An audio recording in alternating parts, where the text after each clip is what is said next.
dhe po i përsjell këto zhvillime. Ajo që dim deri më tani është se këto seanca sa i përket rezervave shtetërore ka një interes të madh qoftë të qytetarëve por edhe të mediave, pavarësisht që mediat sot nuk u lejuan të marrin pjesë. Detajet do të na jap tash vet Genci. Genci, përshëndetje, nëse po na dëgjojnë, cilat janë informacionet e fundit nga kjo seancë dhe pse nuk u lejuan mediat që të marrin pjesë?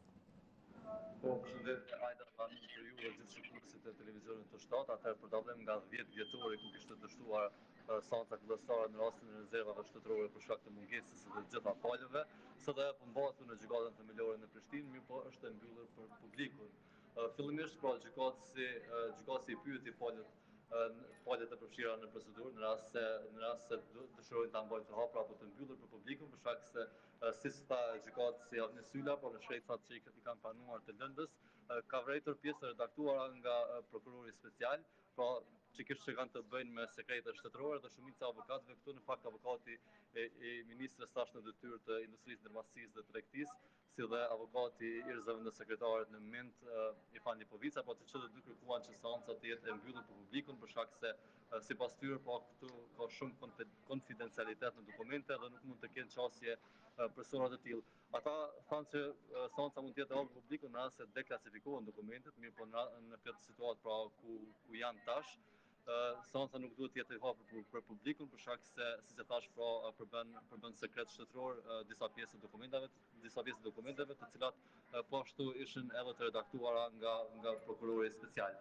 Ne jemi duke vazhduar të presim këtu dhe të presim fakt ministrën në detyrë Rozeta Hajdari, se çka ka ndodhur këtu sot në seancën fillestare në gjykatën themelore dhe është pyetur rreth deklarimit të fajsisë si është deklaruar. Momentalisht nuk e dim këtë për shkak se të gjitha mediat jemi larguar nga seanca nga salla ku bëhej seanca ndaj Rozeta Hajdari, pra ministrës në detyrë të industrisë, ndërmarrësisë dhe tregtisë, Irfan Lipovicës, ish-zëvendës sekretar në moment, Hafiz Garës, drejtori i departamentit për menaxhimin e rezervave shtetërore në moment, si dhe afaristit Ridvan Muharremi. Pra këta tre të parët akuzohen për keqpërdrim të pozitës apo autoritetit të zyrtar, si dhe zbulim të fshehtësisë, ndërsa afaristi Ridvan Muharremi dyshohet për ndihmë në bashkëhyrje të keqpërdrimit të detyrës zyrtare apo opozitës zyrtare. Siç thot aktakuza e prokurorisë speciale, këta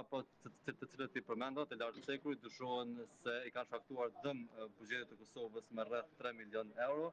ku për shembull në negocimin që e kanë bërë sipas aktakuzës së prokurorisë speciale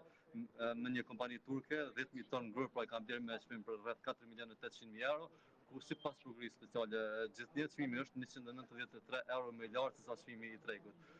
Ndërkaq për 200.000 litra vaj dhe 120.000 kg sheqer, përkundër pagesës malli nuk është kryer asnjëherë. Këto ishin mohuar më parë nga ministra Rozeta Hajdari, mirë po tash po do ta shohim se çfarë do të ndodhë në këtë procedurë penale, e cila filloi zyrtarisht sot.